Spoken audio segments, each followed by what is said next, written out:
Bienvenidos a su programa Revolución Misionera, llevando el Evangelio a los pueblos y comunidades no alcanzadas, cumpliendo la gran comisión de nuestro Señor Jesucristo. Acuérdate, oh Señor, cántalo conmigo. Las naciones de la tierra, acuérdate que tu favor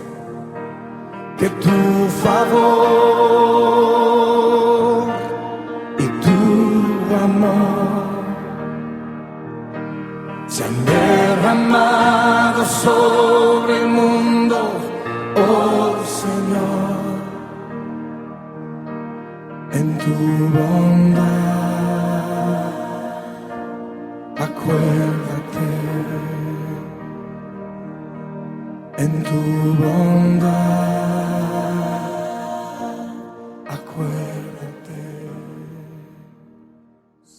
Mas Pedro y Juan respondieron diciéndoles: juzgad si es justo delante de Dios obedecer a vosotros antes que a Dios, porque no podemos dejar de decir lo que hemos visto y oído. Ellos entonces les amenazaron y les soltaron, no hallando ningún modo de castigarles por causa del pueblo, porque todos glorificaban a Dios por lo que se había hecho, ya que el hombre en quien se había hecho este milagro de sanidad tenía más de 40 años. Y puestos en libertad, vinieron a los suyos y contaron todo lo que los principales sacerdotes y los ancianos les habían dicho.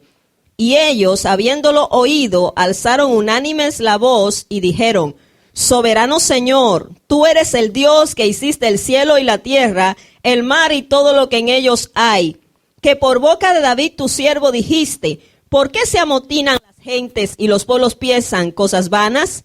Se reunieron los reyes de la tierra y los príncipes se juntaron en uno contra el Señor y contra su Cristo, porque verdaderamente se unieron en esta ciudad contra tu santo Hijo Jesús, a quien ungiste, Herodes y Poncio Pilato con los gentiles y el pueblo de Israel, para hacer cuanto tu mano y tu consejo habían antes determinado que sucediera. Y ahora, Señor, mira sus amenazas y concede a tus siervos que con todo denuedo hablen tu palabra, mientras extiendes tu mano para que se hagan sanidades, señales y prodigios mediante el nombre de tu santo Hijo Jesús. Cuando hubieron orado, el lugar en que estaban congregados tembló, y todos fueron llenos del Espíritu Santo y hablaban con denuedo la palabra de Dios. Gloria al Señor. Vamos a hablar bajo el tema exaltando a Cristo en medio de la persecución. Amén. Ya en la palabra del Señor, nuestro Señor Jesucristo nos advierte acerca de la persecución que íbamos a sufrir como seguidores de Él. Amén. Ya el Señor lo advirtió en su palabra en Mateo 24, versículo 9. La segunda parte del versículo dice: seréis aborrecidos de todas las gentes por causa de mi nombre. Hay algo que está causando persecución en el mundo y es un nombre. Amén. El nombre de Jesucristo, el nombre sobre todo nombre. Esta es la primera persecución que enfrentan los apóstoles ya sin Cristo, ellos solos, porque tuvieron persecución cuando vinieron a arrestar a Jesús, ¿verdad? Ellos salieron corriendo. Pero esta es la primera persecución que enfrentan específicamente Pedro y Juan, luego de haber hecho un milagro de sanidad. Amén, orar por un hombre paralítico de más de 40 años y este hombre haber sido levantado. Y uno diría, bueno, ¿quién se puede enojar porque un hombre haya sido sanado? Pero hermano, los enemigos de Dios se molestan cuando Dios hace milagros, cuando Dios hace algo bueno por alguien. Amén, los enemigos de Dios se molestan y se levantan. Y ya el Señor los advirtió: serán aborrecidos de toda la gente por causa de mi nombre. Hoy en día se usa mucho el término Dios generalizado, ¿verdad? Y yo siempre le digo a la gente, cuando usted vaya a hablar y decir Dios, diga Jesús, porque nuestro Dios tiene un nombre. Porque hoy en este mundo a todos se le llama Dios.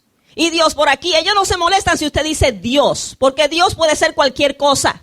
Para algunos puede ser un árbol, para otros puede ser una rata, una serpiente, un elefante, una vaca. Puede ser un hombre que le llaman Dios, pero nosotros tenemos un Dios todopoderoso y tiene un nombre, amén. Y ese nombre es Jesucristo, amén. El creador de los cielos y la tierra. Y ese es el nombre que está causando problemas y persecución. Pero Jesús advirtió que íbamos a ser aborrecidos por causa de su nombre. El mundo nos iba a aborrecer como lo aborreció a él también. En Juan 15, 18 al 20, dice el Señor Jesús hablando: si el mundo les aborrece, sepan que a mí me aborreció primero. antes que a ustedes. Si fueran del mundo, el mundo no los va a aborrecer.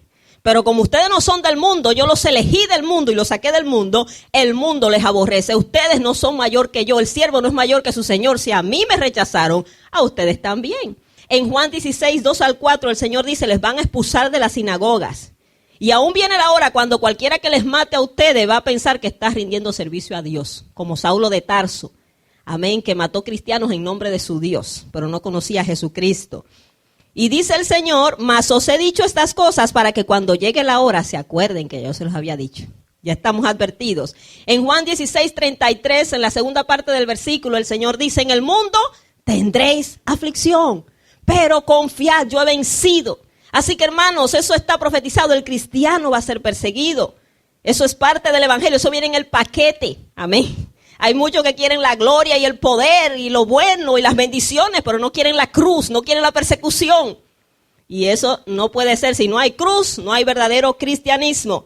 Segunda de Timoteo 3:12 dice, y también todos los que quieren vivir piadosamente en Cristo Jesús padecerán persecución. Eso está prometido. Vamos a padecer persecución.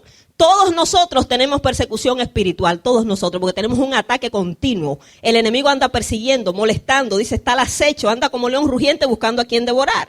Pero también hay hermanos que literalmente están padeciendo persecución física también. No solamente tienen una guerra espiritual como usted y yo la tenemos, y algunos creen, ay, esto es demasiado, la guerra espiritual. Y los que están todavía sufriendo en su propia carne, hermanos. Muchos pueden exclamar, como dijo el apóstol Pablo, tengo en mi cuerpo las marcas de Cristo. El hermano Richard Umbran, después de salir de 14 años de prisión en Rumania comunista, él dijo, no me quiero comparar con el Señor Jesús, pero yo cargo marcas del Señor en mi cuerpo. Tenía hoyos literales de tanta tortura y le pidió que le metieran las manos, así como Tomás dijo que si veía al Señor quería probar. Amén. Hermanos, muchos hermanos están pagando en carne viva el precio por servir al Señor. Pero la palabra también nos dice, no dice, pobrecitos los perseguidos, son dignos de lástima. No dice eso la Biblia. En Mateo 5:10 dice, bienaventurados los que padecen persecución por causa de la justicia, porque de ellos es el reino de los cielos. Versículo 11, bienaventurados cuando por mi causa, bienaventurados, dichosos, felices, cuando por mi causa les vituperen y les persigan y digan toda clase de mal contra ustedes, mintiendo. Gozaos y alegraos porque vuestro galardón es grande en los cielos, porque así también persiguieron a los profetas que fueron antes de vosotros. Primera de Pedro 4:14 al 16 dice, si sois vituperados por el nombre de Cristo, sois bienaventurados. ¿Sabe lo que significa vituperados? Avergonzados, censurados, rechazados. Si sois avergonzados por el nombre de Jesucristo, sois bienaventurados, porque el glorioso Espíritu de Dios reposa sobre vosotros. De parte de ellos, de los de afuera, Él es blasfemado, pero por nosotros Él es glorificado. Así que ninguno de vosotros padezca como homicida o ladrón o malhechor o por entremeterse en lo ajeno. Pero si alguno padece como cristiano, no se avergüence, sino glorifique a Dios por ello. Porque según Romanos capítulo 8, versículo 35 al 37, ¿qué dicen esos versículos? Decía el apóstol Pablo, ¿verdad? Un hombre que había padecido en su cuerpo las marcas de la persecución. Él decía, ¿quién nos separará del amor de Cristo? Tribulación o angustia, persecución, hambre, desnudez, peligro o espada. Dice él, como está escrito, por causa de Cristo somos contados como ovejas del matadero, somos muertos todo el tiempo. La gente nos mira como ovejas que van rumbo al matadero y el Señor dijo, ustedes están como corderos en medio de lobos. Pero ¿qué dice el versículo 37? Antes, en todas estas cosas, Dios ha prometido la victoria. Somos más que vencedores por medio de aquel que nos amó. Óigame, alguien decía que en medio de la iglesia perseguida no hay tibios. Y el motivo de oración por ellos no es pobrecito, no. Es que simplemente que ellos puedan exaltar a Cristo en medio de todo y predicar a Cristo y ganar almas. Ellos dicen, oren por fortaleza, oren. Pero hermanos, yo creo que muchos de nosotros necesitamos más oración que ellos. Nuestro estado espiritual es más degradante y agónico que el de ellos. Es triste. Pero la Biblia dice, ¿verdad?, que el cristiano que es perseguido es bienaventurado. Amén. Bienaventurado. Y de hecho, como he dicho en otras ocasiones, nosotros somos el mínimo porcentaje que no tiene persecución. El 15% de la población del mundo tiene libertad religiosa. El otro 85% está bajo persecución. Te dirá, bueno, ¿cómo va a ser? Lo que pasa es que ahí se concentra la mayor población del mundo, en la ventana de 1040, ahí está la mayor cantidad de gente y ahí es que hay más persecución. Ya aquí, como le dije, China tiene más gente que toda América junta, la India tiene más gente que toda América, entonces aunque aquí haya libertad, es poca la gente comparada a lo que hay allí, que no tiene libertad. Pero aún así el nombre de Cristo está siendo exaltado, amén. El evangelio está siendo predicado en medio de oposición, en medio de, hermanos, hay gente que ha dado su vida literalmente para llevar el evangelio. Óigame, y nosotros ¿qué estamos dispuestos a dar? A mí el mensaje de la iglesia perseguida me confronta, me hace sentir avergonzada muchas veces de lo mediocre, de lo tibios que somos, de lo cómodo que somos. No podemos dejar la cama un día por el Señor, por orar por nuestros hermanos perseguidos. Es demasiado pedir cuando muchos dejan su vida en el campo misionero, hermano.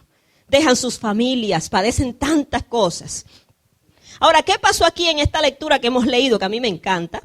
Amén, de Pedro y Juan. Todo comienza en el capítulo 3 de Hechos, cuando ellos se encuentran aquel paralítico, aquel cojo de nacimiento que tenía más de 40 años, pidiendo limosna frente a una de las puertas del templo. Pedro y Juan iban a orar. Amén. Gloria a Dios, por eso cristianos de oración. Cuando hay oración, Dios se glorifica. Pedro y Juan iban a orar en una hora siempre, la hora novena, a las 3 de la tarde, que se unían a orar en el templo, los hermanos. Y cuando llegan allí encuentran aquel paralítico, ¿verdad?, que le pide unas limosnas. Este hombre vivía de la caridad, no tenía forma de ganarse la vida, tenía que vivir de lo que mendigaba. Y cuando él está allí, Pedro y Juan, en el nombre de Jesús, declaran sanidad a este hombre. Le dicen, mira, no tenemos plata ni oro, no tenemos dinero que darte, pero te vamos a dar algo mejor. En el nombre de Jesús de Nazaret, levántate y anda. Óigame, aquel hombre que todos conocían, porque ya estaba acostumbrado a estar allí, de repente se pone sobre sus pies, comienza a saltar, a alabar a Dios. Esto hace que la gente venga de curioso. Óigame, y viene la gente, ¿qué es lo que está pasando? Y eso era algo evidente, era algo que no podían contradecir los religiosos. ¿Qué podían decir? Lo peor fue en el nombre de quién fue este hombre sanado. Eso era lo que les molestaba, ¿en qué nombre? Porque no fue en nombre de una religión, sino en el nombre de Jesús, aquel hombre que ellos habían matado y que aborrecían. Óigame, y cuando viene la gente, especifica el capítulo 4, versículo 4, que ya se habían convertido más de 5,000 hombres con este milagro. A los líderes religiosos les estaba molestando el problema, el asunto, y llaman a Pedro y a Juan. Y le dicen, díganos en qué autoridad y con qué nombre ustedes han hecho esto. Y Pedro le dice, eso me encantó, ¿verdad? En el capítulo 4, versículo 9, vamos a leer desde el versículo 7. Y poniéndoles en medio les preguntaron, ¿con qué potestad o en qué nombre habéis hecho vosotros esto? Entonces Pedro, lleno del Espíritu Santo, bien importante, ya no era aquel Pedro que se atemorizaba, que salía corriendo, amén, que cogía espada para pelear con armas humanas, sino que ahora lleno del Espíritu Santo, les dijo y le habló a los gobernantes del pueblo y ancianos de Israel, puesto que hoy se nos interroga acerca del beneficio hecho a un hombre enfermo, de qué manera éste haya sido sanado, sea notorio a todos vosotros y a todo el pueblo de Israel, que en el nombre de Jesucristo de Nazaret, a quien vosotros crucificasteis y a quien Dios resucitó de los muertos, por él este hombre está en vuestra presencia sano. Óigame, en todo tiempo le dio gloria a Jesús, que es el único que hace milagros, amén. El único nombre en el cual hay salvación, sanidad y liberación. Óigame, un Pedro lleno del Espíritu Santo. ¿Usted sabe para qué viene el Espíritu Santo? Para darnos poder para ser testigos, que es lo mismo que mártires. Yo sé que no nos gusta combinar esa palabra, pero testigo y mártir en el griego es lo mismo. Recibiréis poder para que me sean testigos y aún mártires si fuera necesario. Ahora está Pedro allí compareciendo ante los gobernantes, amén, los sacerdotes de Israel, los ancianos. Está sobre gente VIP, óigame, mero, que cualquiera se asusta de hablar. Gente que tiene autoridad para echarte en la cárcel, para aún matarte. Y Pedro se levanta con esta autoridad y le dice, en el nombre de Jesús de Nazaret, el que ustedes mataron. Óigame, le dice la verdad. Al que ustedes crucificaron, a él, el Señor le ha hecho Señor y Cristo. Y todavía le dice más en el versículo 11, este Jesús es la piedra reprobada por vosotros los edificadores, la cual ha venido a ser cabeza del ángulo. O sea, esta piedra que ustedes desecharon es la principal piedra del edificio. Cabeza del ángulo, la piedra angular, la piedra la más importante, la que sostiene el edificio. Y le dice más, versículo 12, y en ningún otro hay salvación. porque no hay otro nombre bajo el cielo dado a los hombres en el cual podamos ser salvos. O sea, fue valiente y les predicó de Cristo. Para esto es que tenemos que orar, hermano, para que nuestros hermanos en medio de la oposición exalten a Cristo, para que ellos hablen de Cristo con denuedo, eso es denuedo, con valor, con libertad, con autoridad. ¿Y qué decían los líderes? Oye, sabemos que esta gente no tienen casi ni educación, no saben de letra, pero mira cómo hablan. Hablan tremendo, óigame. Y decían, les reconocían que habían estado con Jesús. Lo importante de predicar con autoridad no es simplemente oír de Jesús, sino estar con Jesús. Ellos habían estado con Jesús, habían compartido con Jesús, no simplemente habían oído de Jesús o eran seguidores, no, esto habían estado con Jesús. Hermano, estar con Jesús hace la diferencia. Óigame, entonces, viendo cómo le hablaban, que no había manera de callarlo y la gente los respetaba y todo el mundo, había una señal ahí que no se podía contradecir. Había un hombre sano. Y ellos dicen que hacen una reunión entre ellos, espérate, ¿qué vamos a hacer? Porque es evidente que el hombre está sano. ¿Qué podemos hacer? Todo el pueblo lo respeta. Vamos a amenazarle para que no hablen más en ese nombre. Vamos a llamarlo aparte, a decirle que no hablen más en ese nombre. Y así mismo lo hacen. ¿Y qué dice Pedro? Bueno, ¿ustedes creen que nosotros le vamos a obedecer a ustedes antes que a Dios? Nosotros no podemos dejar de decir lo que hemos visto y oído. Eso es un testigo. Aquel hermano, un testigo de Cristo, es aquel que, mire, pase lo que pase, no deja de decir lo que ha visto y oído. Nadie le calla su testimonio. Y por eso es que tenemos que orar por nuestros hermanos. Oiga, y dice que les intimaron es hablarle con autoridad fuerte, como para que se asusten, ¿verdad? Que no hablen más, ni enseñen en ese nombre. Mire, no nos molesta que ustedes sigan a su Jesús, pero no enseñen, no hablen de él. Óigame, hay países donde usted puede ser cristiano, pero no puede evangelizar a nadie. Eso es ilegal. Y aún así nuestros hermanos, nadie los calla. Y dice que bueno, los soltaron porque no los pudieron convencer. Y cuando ellos llegan allá con los discípulos, con los demás hermanos, entonces le dicen lo que les pasó. Pero quiero concentrarme aquí, ¿verdad? ¿Cómo nosotros podemos orar por los cristianos perseguidos? Amén. Y quiero terminar en esta parte tomando de ejemplo la oración que está aquí mismo en la palabra que me encanta. Óigame, esa oración que hacen ahí todos unidos, de tal manera que el lugar tembló, hermano. Tembló y fueron llenos del Espíritu Santo y hablaban con denuedo la palabra de Dios. Ven que cada vez que vino la llenura, ¿qué pasaba? Predicación. Cada vez que venía la llenura del Espíritu Santo, predicar. En 1 Timoteo 2:1 y 2, el apóstol Pablo dice, exhorto ante todo a que se hagan rogativas, oraciones, peticiones y acciones de gracias por todos los hombres. Estamos llamados a orar por todos los hombres. Usted dirá, bueno, ¿cuándo acabo? Bueno, ya usted sabe, sí que hay motivo de orar. Eso de que no tengo palabras, eso de que no sé qué orar, eso está raro porque lo que más hay es cosa para orar. Óigame, exhorto ante todo a que se hagan rogativas, oraciones, peticiones y acciones de gracias por todos los hombres, por los reyes y por todos los que están en eminencia, o sea, en puestos de autoridad. ¿Para qué? Para que vivamos quieta y reposadamente delante de Dios, en toda piedad y honestidad. O sea que estamos llamados a orar por la gente que está en lugares de gobierno. Ok, vamos a tomar de ejemplo la oración que hicieron aquí los hermanos, ellos mismos siendo perseguidos, ¿verdad? Pero ¿cómo ellos oraron? Ese es el modelo de oración que vamos a tomar para así tener siempre en cuenta a nuestros hermanos perseguidos y prepararnos nosotros por si nos toca, que está profetizado que viene. Ok, Hechos capítulo 4, versículo 23. Dice, y puestos en libertad, vinieron a los suyos, o sea, a los apóstoles, y contaron todo lo que los principales sacerdotes y los ancianos les habían dicho. Y ellos, habiéndolo oído, alzaron unánimes la voz a Dios y dijeron, soberano Señor, tú eres el Dios que hiciste el cielo y la tierra, el mar y todo lo que en ellos hay. Primeramente, ¿verdad? Cuando ellos comenzaron a orar, siguieron ciertas pautas. Lo primero es, ¿verdad?, que oraron unidos, hermanos. Qué bonito cuando en la iglesia hay unidad, unánimes. Óigame, eso hace temblar el lugar, eso hace que Dios se mueva. ¿Qué pasó el día de Pentecostés? Estaban unánimes juntos y de repente, oye, eso tembló allí, fueron llenos del Espíritu Santo, todos llenos. No dice que hubo uno que no fue lleno. Pero dice acá que ellos oraron unidos. Primera cosa que tenemos que tener en mente cuando oramos por nuestros hermanos perseguidos es que debemos declarar la total soberanía y autoridad de Dios en las naciones. Amén. Declarar la soberanía y la autoridad de Dios en las naciones. La palabra soberano significa que tiene la máxima autoridad, que tiene la autoridad suprema, que no hay nadie por encima de él, que es el que tiene la última palabra, en otras palabras, valga la redundancia, ¿verdad? Entonces ellos oraron sabiendo que a pesar de que se levante lo que se levante, Dios es el soberano de las naciones. Dios es el dueño de las naciones. Y pase lo que pase, Él prevalecerá. Amén. Y como dice ese coro, su voz se oirá y nadie lo va a detener. Amén. Y eso es bíblico, eso está en Isaías. Yo sé que es un coro, pero no es el coro que lo dice, es la palabra. Amén, que Él es el soberano. Ellos dijeron, Señor, no importa lo que digan tus enemigos, tú eres el soberano, tú eres el dueño absoluto de la tierra porque tú la creaste. Ellos se dirigieron al Señor sabiendo quién era su Dios, primero, ¿verdad? Segundo, basar la petición que vamos a hacer en la palabra de Dios. ¿Qué hicieron ellos? Ellos recordaron lo que ya estaba escrito. Dice el versículo 25, que por boca de David tu siervo dijiste: ¿por qué se amotinan las gentes y los pueblos piensan cosas vanas? Se reunieron los reyes de la tierra y los príncipes se juntaron en uno contra el Señor y contra su Cristo.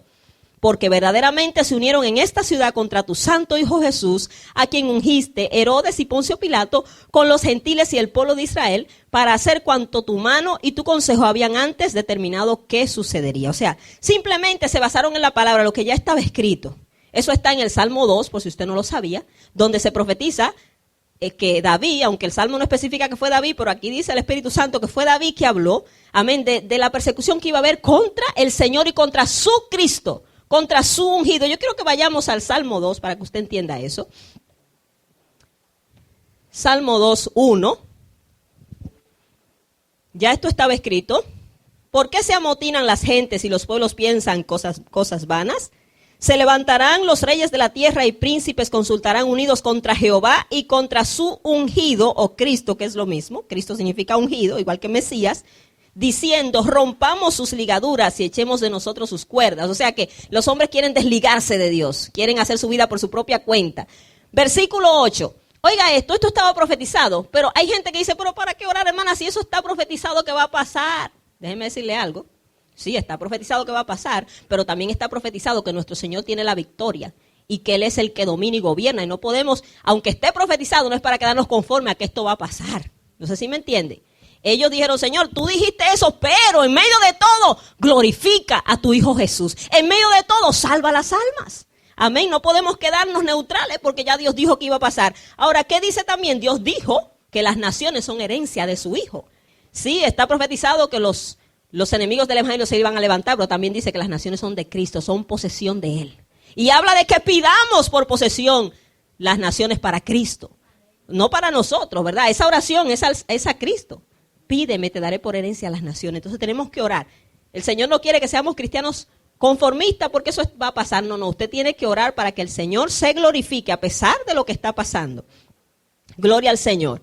Entonces, basar nuestra petición en la palabra de Dios. Y tercera parte, en esta oración, fundamentar la oración en lo que Dios quiere hacer a través de Cristo. Y eso está en los versículos 29 y 30.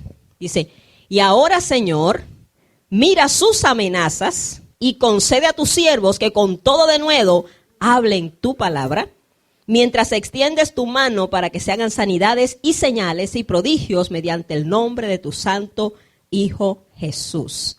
Amén. Fundamentar la oración en lo que Dios quiere hacer. Usted no puede pedirle a Dios algo que Él no quiere hacer. Y de hecho hay cosas que Él no va a hacer, quizás nosotros no sabemos, y decimos: Señor, si es tu voluntad, pues bueno, algún día tú lo harás. Y muchas veces Él nos puede confirmar que no es su voluntad. Pero sí podemos pedir con confianza lo que Dios quiere hacer. Porque Él mismo dice: pídeme ciertas cosas que yo lo voy a hacer. Es igual con el Espíritu Santo, no se lo va a dar el que se lo pida, dice la Biblia. Pero también habla aquí, ¿verdad? ¿Qué Dios quiere hacer? Dice 1 Timoteo 2:4 que Dios quiere que todos los hombres vengan al conocimiento de la verdad. Lo dice ahí. Que Él no quiere que nadie se pierda. Eso quiere Dios. Él no quiere que nadie se pierda. 2 de Pedro 3:9. Entonces podemos venir con confianza a pedirle a Dios que haga lo que Él quiere hacer a través de su Hijo Jesucristo. A pesar de los obstáculos, a pesar de la oposición, la iglesia se para y dice: Señor, mira sus amenazas, mira lo que ellos están haciendo, pero no permitas que nosotros nos amedrentemos y nos atemoricemos, sino, Señor, concede a tus siervos que con todo denuedo prediquemos tu palabra. O sea, la iglesia no se puede detener en medio de los obstáculos. Ellos le están pidiendo al Señor más valor. ¿Para qué? Para predicar su palabra. Acuérdese que el Espíritu Santo viene para que el Evangelio sea predicado. Y dice versículo 30, mientras extiendes tu mano para que se hagan sanidades, señales y prodigios mediante el nombre de tu Hijo Jesucristo. Que en medio de la oposición el nombre de Cristo sea exaltado. Que en medio de la oposición el nombre de Cristo se conozca, amén, en las naciones. Que el diablo no detenga el avance del evangelio. Porque sí es cierto que está profetizada persecución, pero también está profetizada la victoria final de Cristo. La derrota de sus enemigos que serán aplastados bajo sus pies. Eso está profetizado y la iglesia tiene que declararlo. Pero él fue el que dijo, vayan a todas las naciones. Y para que no quede duda de que todo el mundo que él quiere que se predique, dijo a toda criatura. Porque naciones, podemos decir, ya llegó a tal lugar, pero quizás no todo el mundo escuchó. Pero dice, no, a toda criatura. Y de eso sí la iglesia está segura que el Señor quiere que su evangelio se predique. Entonces el Señor quiere, vamos a pesar de todo lo que veamos, seguir proclamando, amén, en la palabra del Señor. Que nuestros hermanos sean llenos de ese poder cada día, amén, para hablar con poder y con autoridad el nombre de Jesús. Para que el nombre de Cristo sea exaltado en medio de sus enemigos, amén. En medio de la oposición, porque mientras mayor es la oposición, más gloria tiene el nombre de Cristo. Amén, gloria al Señor. Me encanta el Salmo 68 que dice, levántese, oh Dios, y esparce tus enemigos. Huyan de tu presencia los que te aborrecen. Hermanos, tenemos que verdaderamente, amén, todo lo que está en juego aquí es el avance del evangelio. Por eso es que el diablo ataca. Cuando el cristiano se detiene y se enfría, el diablo lo deja tranquilo. Ahí adormecido, le pone un poquito, le soba la cabeza. Sigue durmiendo. Y cuando viene el problema, porque Dios te está sacudiendo, Dios permite que el diablo te moleste para que te sacuda, pero en otras cosas Él no te molesta, porque si está tranquilo, Él te deja tranquilo. Pero el que se levanta a trabajar, el que se levanta, hermano, a poner a Cristo en alto, viene el ataque. Viene, ¿verdad? El enemigo se levanta, pero hay victoria en el nombre de Jesús. Que tu favor y tu amor se han derramado. Ministerio El Mesías presentó su programa Revolución Misionera. Para más información de cómo involucrarse en la evangelización de los no alcanzados en la ventana 1040 y para obtener una copia gratis del libro que impactará su vida grandemente, Revolución en el mundo de las misiones, comuníquese con nosotros al 401-751-7411 o a nuestro correo electrónico elmesiasri@gmail.com.